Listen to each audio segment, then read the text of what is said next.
गुलबुआ. मला आणि माझ्या मित्राला नेहमीच काहीतरी वेगळं आणि चॅलेंजिंग करायची हौस असायची. आम्ही अनेक निर्मनुष्य ठिकाणी जाऊन त्या जागी अख्खी रात्र घालवली आहे. आम्हाला अशा ठिकाणी जाऊन तिथला थरार अनुभवायला नेहमीच आवडतं. तोच थरार, तशीच भीती जी आपल्याला अनेकदा हॉरर मूव्ही बघताना येते, पण आपण परत परत तीच भीती अनुभवायला थिएटरमध्ये जातो. आम्ही असंच एकदा शनिवार रविवारी गोवा साईडला जायचं ठरवलं. विशेष हे होतं की आम्ही ज्या शनिवारी हा प्रवास करायचा ठरवला होता त्या शनिवारी रात्री अमावस्या लागणार होती. खरं तर हे आम्हाला प्लॅन करतेवेळी आधी माहीतच नव्हतं, पण जेव्हा कळलं तेव्हा हे आमच्यासाठी अधिकच कुतूहलाचं ठरलं. त्या रात्री आम्ही आमच्या प्रवासाला सुरुवात केली. सगळं काही व्यवस्थित सुरू होतं तेव्हा अचानक मला असं वाटलं ती अमावस्येची रात्र होती. तो डोंगर दऱ्याचा तसाच भयानक परिसर होता.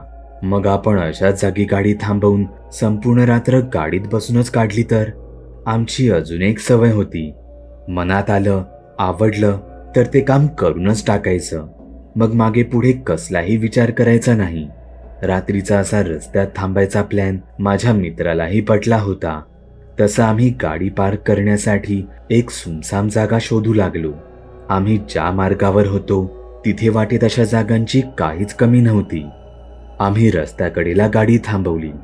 गाडीतून बाहेर आलो आणि वर आकाशाकडे एकदा आमची नजर वळवली. अमावस्येची रात्र, तो थरार वर आभाळाकडे पाहूनच जाणवत होता. आम्ही जसे प्रवासाचे शौकीन तसेच खाण्याचेही होतो. आम्ही सोबत चिकन लॉलीपॉप घेऊन आलो होतो. असं म्हणतात प्रवासात अशा गोष्टी सोबत कधीच आणू नयेत, पण आम्ही प्रत्येक क्षण एन्जॉय करत जगणारे. या गोष्टींकडे कधीच तितकं लक्ष देत नव्हतो. आम्ही ते खात खातच तिथल्या तिथे जरा फेरफटका मारत होतो. काही मिनिटं पाय मोकळे केल्यावर आम्ही गाडीत पाठी बसून गाडीच्या खिडकीतून आकाशाकडे पाहू लागलो. बाहेर पाहता पाहता आम्हाला कधी डुलकी लागली आमचं आम्हालाच कळलं नाही. कसल्या तरी आवाजाने अचानक मला जाग आली. माझी नजर अजूनही गाडीच्या खिडकीतून बाहेर पाहत होती. तोच मला खिडकीच्या काचेला अगदी चिकटून एक काळी सावली काळ्या कुट्ट बाईसारखी काहीतरी दिसली. ती सावली हळूहळू मोठी मोठी होत होती.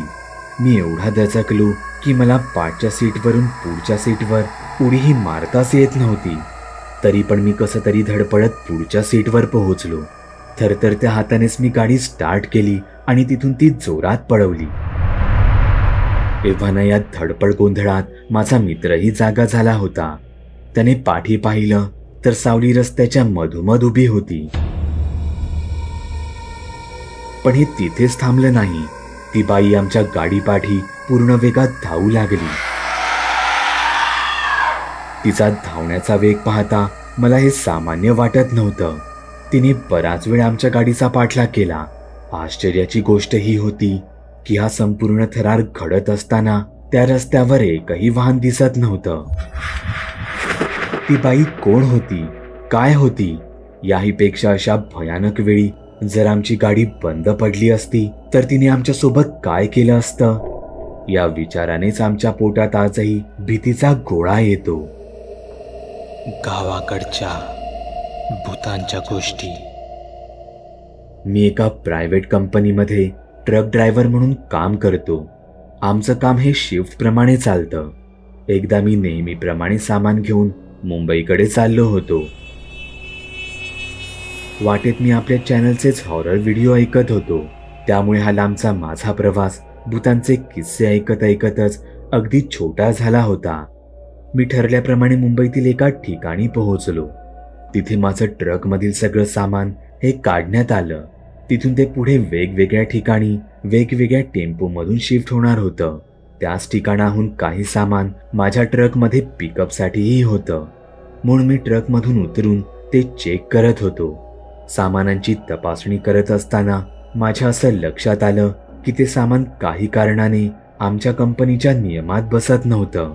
म्हणजे तिथलं सामान तपासल्यावर क्वांटिटी आणि वेट चेकिंगमध्ये काहीतरी इश्यू होत होता. म्हणून बराच वेळ सगळीकडे आमची फोनाफोनी चालू होती. शेवटी मला वरून असं सांगण्यात आलं की तिथल्या सामानाचा प्रॉब्लेम सॉल्व्ह होत नाही आहे, म्हणून त्या सामानाऐवजी तिथे असलेल्या काही रिकाम्या कंटेनरपैकी एक कंटेनर मी माझ्या सोबत घेऊन यावा. तसं मी तिथले आमचे ट्रक तपासू लागलो. त्यातील एका रिकामी ट्रकमध्ये मी जाऊन पाहिलं तर तो आतून पूर्णपणे साफ करून ठेवावा तसा पूर्ण रिकामी होता. मी मग त्या ट्रकची सगळी चाकं वगैरे चेक करू लागलो. सगळं काही ठीक असल्याची खात्री पडताच मी ओके करून परतीच्या प्रवासाला निघालो. येताना मी जास्त थकलो नव्हतो, म्हणून मी आराम न घेताच हा परतीचा प्रवास करू लागलो. येतानाचा हा प्रवास रात्रीचा चालू होता. मी पाहिलं तर सुरुवातीला तर पावसासारखं वातावरण मुळीच नव्हतं, पण शहर सोडताच पुढे आकाशात मोठमोठ्याने कडकडण्याचे आवाज येऊ लागले. आकाशात विजा चमकल्यामुळे क्षणात सर्व रस्त्यावर लख्ख उजेड पडत होता.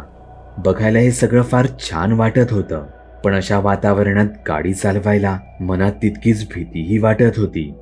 न जाणे आकाशात इथे तिथे चमकणारी वीज कधी चुकून आपल्या ट्रकवर पडायची. माझा प्रवास सुरू असतानाच मला रस्त्यात एक काम करणारा कामगार दिसला. म्हणजे त्याने प्रॉपर ते भडक रंगाचं जॅकेट घातलं होतं. डोक्यावर तशाच भडक रंगाची टोपी होती आणि तो माझ्या ट्रकला हात करत होता. मी पाहिलं तर तो असा काही हात करत होता जसं की तो मला ओळखतच असावा. मी विचार केला, येताना तर इथे रस्त्यावर कुठेच काही बांधकाम चालू नव्हतं. इव्हन आताही मला कुठे असं दिसलं नव्हतं. मग हा माणूस एकटा इथे काय करत असावा? म्हणून मग मी साईड मिरर मधून पाठी पाहण्याचा प्रयत्न केला, तर तो मला कुठे दिसेनासा झाला. मी देखील तो मग विषय सोडून दिला आणि मी गाडीत बसून हॉरर व्हिडिओ ऐकू लागलो. मी ते ऐकत असतानाच मला कसला तरी धडधड धडधड असा आवाज आला. तो आवाज मला ट्रकमध्ये पाठच्या भागातून आला होता, म्हणून मी गाडीतील ऑडिओ काही वेळासाठी थोडा कमी करून पाहिला. कदाचित ट्रकच्या चाकाखाली काही आलं असावं असं समजून मी पुन्हा ते व्हिडिओ ऐकू लागलो. काही सेकंदाने मला पुन्हा एकदा तसाच आवाज आला, पण यावेळी मला जे वाटलं ते फार भयानक होतं. असं वाटत होतं माझ्या ट्रकमध्ये पाठच्या भागात एखादा माणूस अडकला आहे आणि तो तिथून बाहेर पडण्यासाठी ट्रकवर पाठीत जोरजोरात हात मारत आहे. यावेळी मी गाडीतील व्हिडिओ पूर्णपणे पॉज करून ठेवले आणि तो येणारा आवाज कान देऊन नीट ऐकू लागलो. तसा तो आवाज मला पुन्हा एकदा ऐकू आला. पाठून खरंच कोणीतरी जोरजोरात हात मारत होतं, म्हणून मी लगेचच ट्रक साईडला लावला आणि तो आतून चेक करू लागलो. तेवढ्यातच माझ्या समोरच रस्त्याकडेचं एक मोठं झाड कडकड आवाज करत समोर रस्त्यावर येऊन कोसळलं.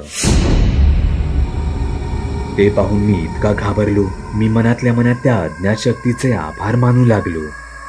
तो रस्त्यावरचा कामगार, जी कदाचित एखादी आत्मा किंवा भूत होतं, जे हात करून मला गाडी काही काळ थांबवण्याचा इशारा करत होतं.